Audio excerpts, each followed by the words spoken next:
He Fell in Love with His Wife by 𝙲𝚑𝚊𝚙𝚎𝚑. Chapter 17. A Momentous Decision. It must be admitted that Holcroft enjoyed his triumph over Lemuel Weeks very much after the fashion of the aboriginal man. Indeed, he was almost sorry he had not been given a little more provocation, knowing well that, had this been true, his neighbour would have received a fuller return from his interested efforts. As he saw his farmhouse in the shimmering April sunlight, as the old turning dog came forward, wagging his tail, the farmer said, "This is the only place which can ever be home to me. Well, well, it's queer about people. Some, when they go, leave you desolate. Others make you happy by their absence. I never dreamed that silly Mumpson could make me happy, but she has. Blessed if I don't feel happy, for the first time in a year or more." And he began to whistle old Coronation in the most lively fashion as he unharnessed his horses. A little later he prepared himself a good dinner, and ate it in leisurely enjoyment, sharing a morsel now and then with the old dog. "You're a plaguey sight better company than she was," he mused.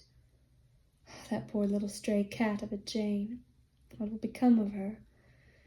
Well, well, as soon as she's old enough to cut loose from her mother, I'll try to give her a chance, if it's a possible thing." After dinner he made a rough draft of an auction bill, offering his cows for sale, muttering as he did so, "Tom Watterly'll help me put it in better shape." Then he drove a mile away to see old Mr. and Mrs. Johnson. The former agreed for a small sum to mount guard with his dog during the farmer's occasional absences, and the latter readily consented to do the washing and mending. "What do I want of any more peculiar females, as that daft widow called 'em?" he chuckled on his return. "Blames if she wasn't the most peculiar of the lot. Think of me marrying her!" Then the hillside echoed to his derisive laugh. "As I feel today, there's a better chance of my being struck by lightning than marrying, and I don't think any woman could do it in spite of me. I'd run the ranch alone."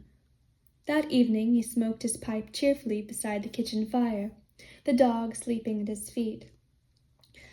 "I declare," he said smilingly, "I feel quite at home." In the morning, after attending to his work, he went for old Jonathan Johnson and installed him in the charge of the premises. Then drove to the almshouse with all the surplus butter and eggs on hand. Tom Watterly arrived at the door with his fast-trotting horse at the same time and cried, "Hello, Jim, just in time. I'm a sort of grass widower today. Been taking my wife out to see her sister. Come in and take a potluck with me and keep up my spirits." "Well now, Tom," said Holcroft, shaking hands, "I'm glad, not only that your wife's away, though it does make me downhearted to contrast your lot and mine, but I'm glad that you can give me a little time, for I want to use that practical head of yours. Some advice, you know." "All right. Nothing to do for an hour or two but eat dinner and smoke my pipe with you. Here, Bill, take this team and feed 'em." "Hold on," said Holcroft. "I'm not going to sponge on you. I've got some favors to ask, and I want you to take in return some butter and half-spoiled in the making, and this basket of eggs. They're all right." "Go to thunder, Holcroft, what do you take me for? When you've filled your pipe after dinner, will you pull an egg out of your pocket and say, 'That's for some smoke'? No, I don't sell any advice on old friends like you. I'll buy your butter and eggs at what they're worth, and have done with them. Business is one thing, and sitting down and talking over an old crony's troubles is another. I'm not a saint, Jim, as you know, a man in politics can't be, but I remember when we were boys together, and somehow thinking of those old days always fetches me. Come in, for dinner's waiting, I guess." "Well, Tom, saint or no saint, I'd like to vote for you for governor.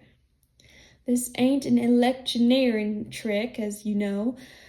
I can play them off as well as the next feller when there's need, kiss the babies and all that." Dinner was placed on the table immediately, and in a few moments the friends were alone. Then Holcroft related in half-comic, half-serious manner his tribulations with the help. Tom sat back in his chair and roared at the account of the pitched battle between the two widows and the final smoking out of Mrs. Mumpson, but he reproached his friend for not having horsewhipped Lemuel Weeks. "Don't you remember, Jim, he was a sneaking, tricky chap when we were at school together. I licked him once, and it always does me good to think of it. I own it takes considerable to rile me to the point of striking a man, especially on his own land. His wife was looking out the window, too. If we'd been out on the road or anywhere else, but what's the use? I'm glad now it turned out as it has, for I've too much on my mind for lawsuits, and the less one has to do with such cattle as Weeks, the better. Well, you see I'm alone again, and I'm going to go it alone. I'm going to sell my cows and give up the dairy, and the thing I wanted to help most in the putting this auction bill in shape. Also advice to whether I had better try to sell here in town or sell at the farm. Tom shook his head dubiously and scarcely glanced at the paper. Your scheme don't look practical to me, he said. I don't believe you can run that farm alone without losing money. You'll just keep on going behind till the first thing you know you'll clap a mortgage on it. Then you'll soon be done for. What's more, you'll break down if you try to do both outdoor and indoor work. Busy times will soon come, and you won't get your meals regularly. You'll be living on coffee and anything that comes handiest. Your house will grow untidy and not fit to live in. If you should be taken sick, there'd be no one to do it for you. Lumbermen, hunters, and such fellows can rough it out a while, but I never heard of a farm being run by manpower alone. Now as to selling out your stock, look at it. Grazing is what your farm's good for mostly. It's a pity you're so bent on staying there. Even if you didn't get very much for the place from sale or rent, you'd have something that was sure. A strong, capable man like you could find something to turn your hand to. Then you could board in some respectable family and not have to live like Robinson Crusoe. I've thought it over ever since we talked last, and if I was you, I'd sell or rent. It's too late in the season to do either, said Holcroft dejectedly. What's more, I don't want to, at least not this year. I've settled that, Tom. I'm going to have one more summer on the old place anyway, if I have to live on bread and milk. You can't make bread. I'll have it brought in from the town on the stage. Well, it's a pity some good decent woman. There! How could I come to forget all about her till this minute? I don't know whether it would work. Perhaps it would. There's a woman here, out of the common run. She has quite a story, which I'll tell you in confidence. You can say whether you'd like to employ her or not. If you will stay on the farm, my advice is that you hire a woman to do the housework, and me and Angie must find you one, if the one I have in mind won't answer. The trouble is, Holcroft, to get the right kind of a woman to live here alone with you, unless you married her. Nice women don't like to be talked about, and I don't blame 'em. The one that's here, though, is so friendless and alone in the world that she might be glad enough to go home and have a home and almost anywheres. Well, tell me about her, said Holcroft gloomily, but I'm about discouraged in the line of women help. Wadley told Alida's story with a certain rude pathos which touched the farmer's naturally kind heart, and he quite forgot his own need and indignation of that poor woman's wrongs. It's a shame, he said excitedly, pacing the room. I say, Tom, all the law in the land wouldn't keep me from giving that fellow a whipping or worse. Well, she won't prosecute. She won't face the public. She just wants to go on to some quiet place and work for her bread. She don't seem to have any friends, or else she's too ashamed to let 'em know. Why, of course I'd give such a woman a refuge till she could do better. What man wouldn't? A good many wouldn't. What's more, if she went with you, her story might get out, and you'd both be talked about. I don't care for gossip. With a snap of his fingers. You know I'd treat her with respect. What I know and what the other people would say are two very different things. Neither you nor anyone else can go too strongly against public opinion. Still, it's nobody's business, added Tom thoughtfully. Perhaps it's worth the trial. If she went, I think she'd stay and do the best by you she could. Would you like to see her? Yes. Alida was summoned and stood with downcast eyes in the door. Come in and take a chair, Tom said kindly. You know I promised to be on the lookout for a good place for you. Well, my friend here, Mr. Holcroft, who I've known ever since I was a boy, Wants a woman to do general housework and take care of the dairy." She gave the farmer one of those swift, comprehensive glances by which women take in a personality, and said in a tone of regret, "But I don't understand dairy work." "Oh, you'd soon learn. It's just the kind of place you said you wanted, a lonely out-of-the-way farm and no other help kept. What's more, my friend Holcroft's a kind, honest man. He'd treat you right. He knows all about your trouble and is sorry for you." If Holcroft had been an ogre in appearance, he would have received the grateful glance which she now gave him, as she said, "I'd be only too glad to do work for you, sir, if you think that I can do or learn to do what is required." Holcroft, while his friend was speaking, had studied closely Alida's thin, pale face, and he saw nothing in it not in harmony with the story he had heard. "I'm very sorry for you," he said kindly. "I believe you never meant to do wrong, and have tried to do right. I will be perfectly honest with you. My wife is dead. The help I had has left me, and I live alone in the house. The truth is, too, that I could not afford to keep two in help, and there would not be work for them both." Alida had learned much in her terrible adversity, and had, moreover, the instincts of a class superior to the position she was asked to take.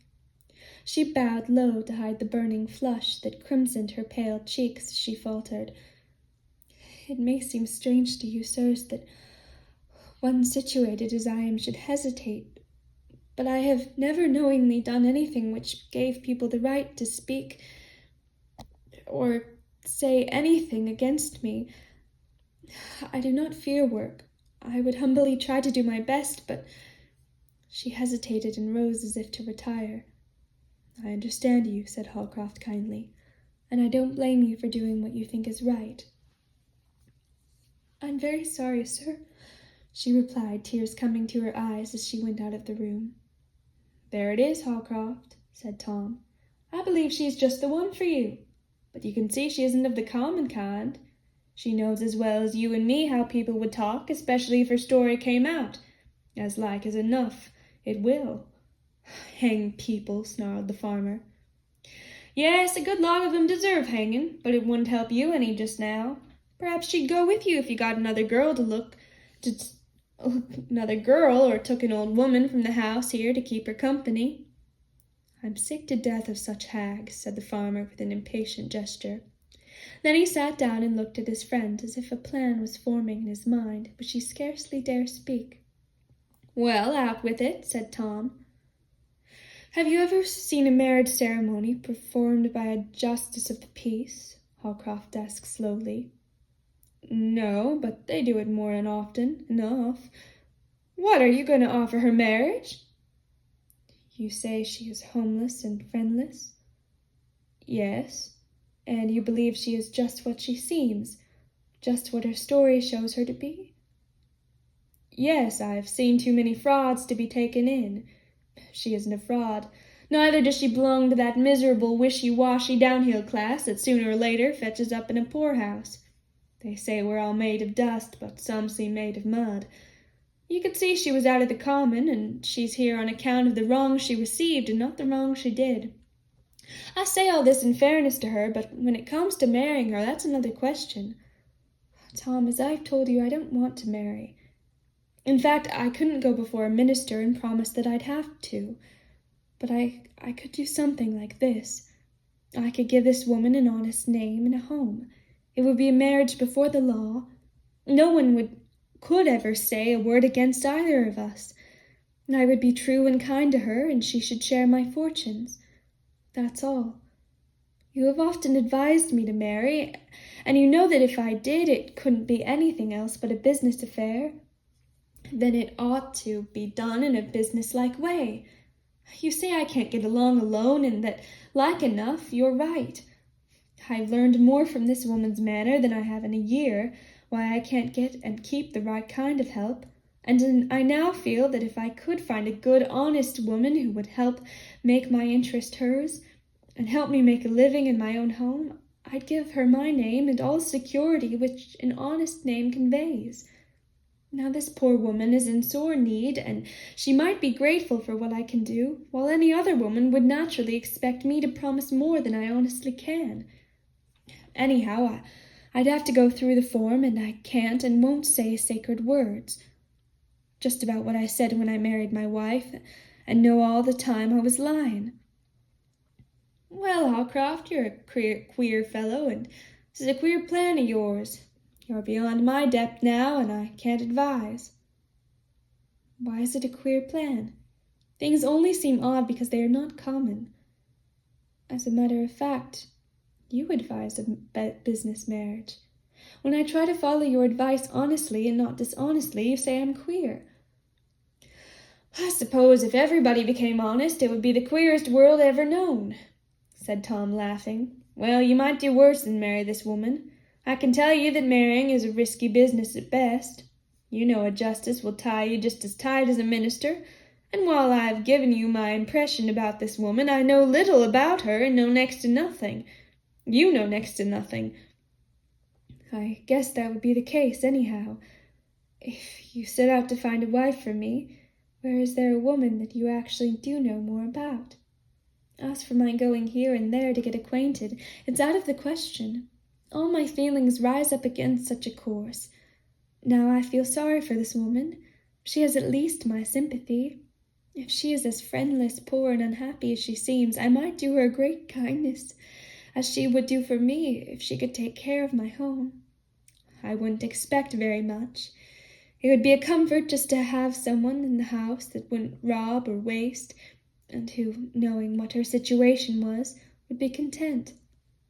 Of course, I'd have to talk it over with her and make my purpose clear. She might agree with you that it's too queer to be thought of. If so, that would be the end of it. Well, Jim, you always finish by half talking me over to your side of a question. Now, if my wife was home, I don't believe she'd listen to any such plan. No, I suppose she wouldn't. She'd believe in people marrying and doing everything in the ordinary way. But neither I nor this woman is in ordinary circumstances. Do you know of a justice? Yes, and you know him too, Justice Harkins. Why, certainly, he came from our town and I knew him when he was a boy, although I haven't seen much of him of late years. Well, shall I go and say to this woman, Alida Armstrong is her name now, I suppose, that you wish to see her again? Yes, I shall tell her the truth, then she can decide.